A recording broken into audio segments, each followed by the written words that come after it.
안녕하세요. 반갑습니다. 주식강의의 그대에게 이정렬입니다. 오늘 5월 16일이고요. 현재 시각은 6시 35분을 지나고 있습니다. 대한항공이고요. 코드번호 0. 항공에 대해서 간단하게 정리를 좀 해드리려고 합니다. 일단 아시아나랑 대한항공이랑 합병이 되고 있는 부분도 있죠. 나라들의 지금 합병 승인 그런 것들을 좀 받고 있는 걸로 알고 있는데, 지분 이제 한진칼에 대한 지분 11%가 이제 호반칼이래. 호반건설에 넘어갔습니다. 간단하고 좀 짧게 말씀을 드리려고 할 건데, 일단 대한항공이나 아시아나랑 합병 승인, 미국의 합병 심사를 승인을 받기 위해서 계획대로 진행이 되고 있다라는 내용들이 좀 나와주고 있었고, 피보다 진한 돈, 한진칼의 경영권 분쟁도 빠질 수 없는 예다 이렇게 나와주면서 행동주의 사업펀드 KCGI가 다시 한번 이의를 내세우며 회사 상대로 주주제한을 나섰다. 뭐 경영권 문제가 계속 진행이 되고 있는 상황들인데, 이게 지금 한진칼 2대 주주 KCGI가 호방건설의 지분 대부분을 넘기면서 막을 내렸다. 호방건설은 KCGI가 보유한 지분 940만 주를 전량 인수를 했다. 그러니까 이제 뭐 대한항공의 2대 주주가 거의 한진칼 한진칼의 이제 2대 주주가 호방건설이 됐기 때문에 이제 한진칼에 대한 경영권 분쟁이 좀 막을 내리는, 대한항공의 최대 주주 한진칼이 경영이 좀 안정이 될 수 있을지 이런 부분의 기대감들이 또 있는 부분들입니다. 대한항공. 자, 한진칼도 물론 마찬가지지만 한진칼은 일단 뭐 주가가 조정을 좀 받고 있는 상태에서 항공에 대한 대한항공과 아시아나 항공의 합병에 대한 이슈들도 영향을 좀 받긴 하겠지만, 이 대한항공이랑 아시아나가 실적이 좀 기업이 회생이 가능한 정도냐, 이런 것들이 좀 중요하게 적용이 될 수 있는 요인들이라고 할 수 있을 것 같아요. 일단 대한항공 같은 경우에서도 그때 주주가 좀 안정이 되면은 여기에 따른 기업의 정상화 그런 것들을 기대를 한번 해볼 수 있는 요인들이다라고 설명을 드릴 수가 있겠죠. 자, 최근에 항공에 대한 부분들, 기대감들, 리오프닝이라고 할 수 있을 것 같습니다. 이제 코로나 거리두기가 완화가 되고, 국가들마다 빗장이 풀리고 있으면서 여행길이 열린 건데, 항공료가 엄청나게 올라가 있는 상황들이에요. 물론 여러 가지 요인들이 있을 겁니다. 뭐 우크라이나랑 러시아랑 전쟁을 하면서 항공 금지 구역을 피해가는 그런 경로도 있을 거고, 유가도 굉장히 상승을 하면서 유가가 비행기표로 전이가 되는, 그리고 완전히 뭐 제가 이제 개중에 항공사 저가 비행사 같은 경우에서는 좀 도산을 했던, 문을 닫은 항공사들도 몇 곳 있거든요. 그렇기 때문에 실질적으로 표를 구하기가 굉장히 좀 어렵습니다. 노선이 완전히 회복이 되지 않은 상태에서 티켓을 구하려고 하는 상황이다 보니까 도쿄에서 왕복하는 것만 해도 50만 원 안팎으로 비용을 든다라고 해요. 그러니까 비용들이 굉장히 증가가 됐었다. 몇 배로 올라가 있는 상태다. 물론 이제 유가만 보면 그렇긴 하겠지만 약간 프리미엄이 붙어 있겠죠. 왜냐면은 승객들은 계속 점진적으로 늘어나고 있는 상황들인 걸로 판단을 하고 있습니다.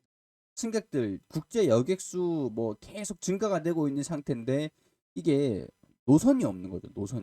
노선이 운항을 하는 비행기가 그렇게 많지가 않은 거죠. 그렇기 때문에 가격이 이 노선이 순차적으로 확대되기 전까지는 계속 코로나 이전보다는 좀 노선이 많이 없기 때문에 여기에 따른 이제 가격이 좀 올라간 그런 사례라고 좀 보면 되지 싶습니다. 일단 인천에서 도쿄 15만원에서 25만원도 달했는데 이번에는 40에서 65만원 수준으로 올라갔고, 40에서 60만원 하던 게 거의 2배에서 2배 이상으로 증가가 됐고, 대부분 이제 2배 가까이 티켓 비용들이 증가가 됐어요. 그렇기 때문에 유류 할증료라든가 제재공과금을 포함을 한, 뭐 제재공과금은 그렇지만 유류값도 엄청나게 올라가서 매출 자체는 굉장히, 그 항공사들 입장에서는 승객 수가 증가가 된다라고 한다면 매출값도 매출 자체가 증가가 될 수 있을 가능성들이 굉장히 좀 높은 상황들이다라는 것들을 점쳐지고 있었던 상황들이었거든요.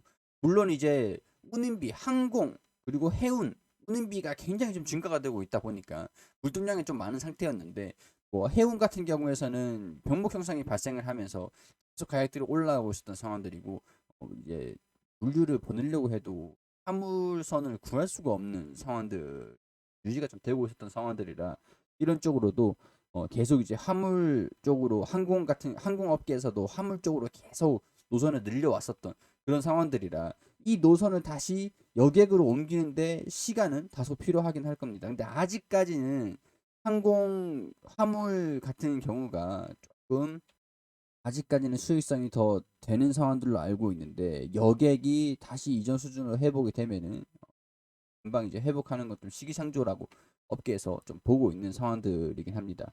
그러니까 결국에는 아시아나가 이번에 실적 발표를 했는데 영업이익이 1769억 원, 화물 호조의 여객도 회복세를 보여주고 있다. 그러니까 코로나 이전의 수치가 코로나 때의 수치가 점진적으로 회복을 하고 있어요.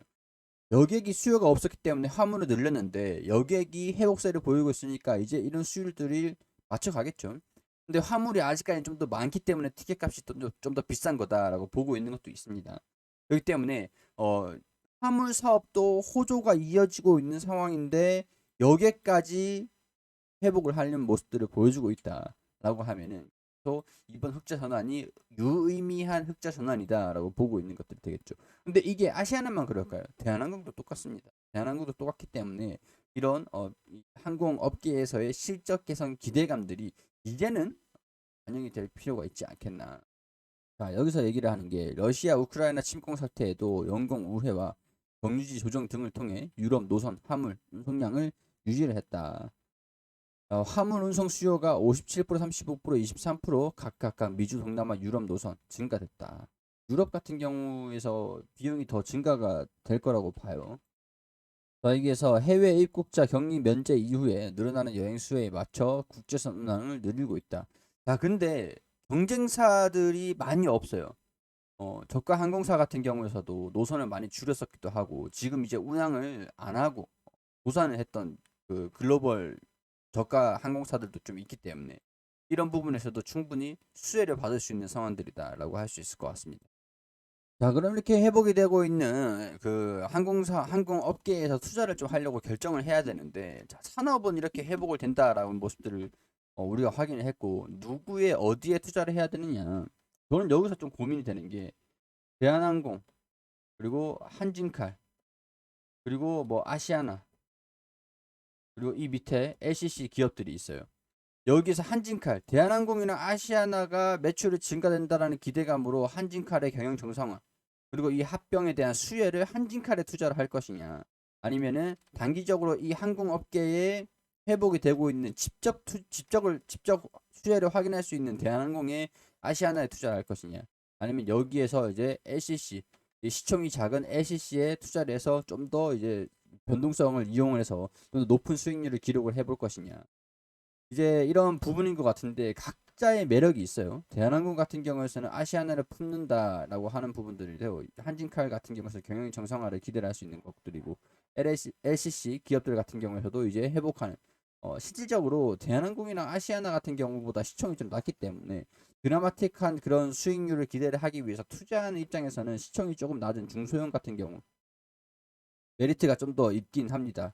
근데 뭐 이런 부분에서 항공업계에서 전반적으로 개선이 되고 있는 모습들을 좀 보여주고 있기 때문에 제가 이제 영상은 대한항공이라고 올려놨지만 아시아나 ITT 같은 경우와 LCC 기업인 뭐 항공주들 같은 경우에서 어, 그리고 뭐 한진칼 같은 경우에서 움직임들을 보면서 근데 대충 전반적으로 바닥에서 이제 반등을 하려고 하는 모습들을 보여주고 있는 상황들이긴 합니다. 저가 항공사 같은 경우에서는 제주항공, 티웨이홀딩스, 뭐 AK홀딩스, 진에어, 뭐 아시아나 항공, 그리고 뭐 티웨이항공 이렇게 있겠죠. 티웨이항공 같은 경우에서는 유상증자 좀 진행을 하고 아직까지는 적자가 감소를 했다고 하지만 적자가 좀 나오고 있는 상황들이라고 하니까 LCC 기업들 같은 경우에서는 흑자 전환이 됐는지라는 부분에서 좀 확인을 할 필요가 있을 것 같습니다. 적자 폭을 감소하는 수준에서 마무리가 되고 있는 상황들이긴 한데 실적이 흑자로 전환이 될 것이냐라는 기대감들이 반영이 되는 것들을 목표로 지켜봐야 되겠죠. 그렇기 때문에 뭐 LCC 기업들은 적자가 축소가 됐다는 것에 만족을 하고 미래에 대한 기대감 그리고 대한항공, 한진칼, 뭐 아시아나 여기에서의 주가가 이제 실적에 연동이 되면서 좀 회복세에 대한 기대감들이 좀 반영이 될 수 있겠느냐, 이런 부분도 같이 파악을 하면서 보시면 좋을 것 같습니다. 자, 지금 제가 말씀드리고 싶은 부분들은 리오프닝이 제기가 되고 있고 빗장이 걸렸던 그런 국가들의 노선들이 풀리고 있는 상황들이고, 매출도 증가되고 영업이익이 적자가 났던 것들도 더더 축소 그리고 흑자로 전환, 그런 움직임들을 항공업계 전반적으로 보여주고 있다. 이런 요인들로 이제 항공업계에 좀 더 기대감들을 가져보는 것들은 어떨까, 그런 것들 의견을 들어볼 수 있을 것 같아요. 이런 것들 참고를 해주시고 투자 판단은 여러분들이 해주시기를 당부드릴 수 있도록 하겠습니다.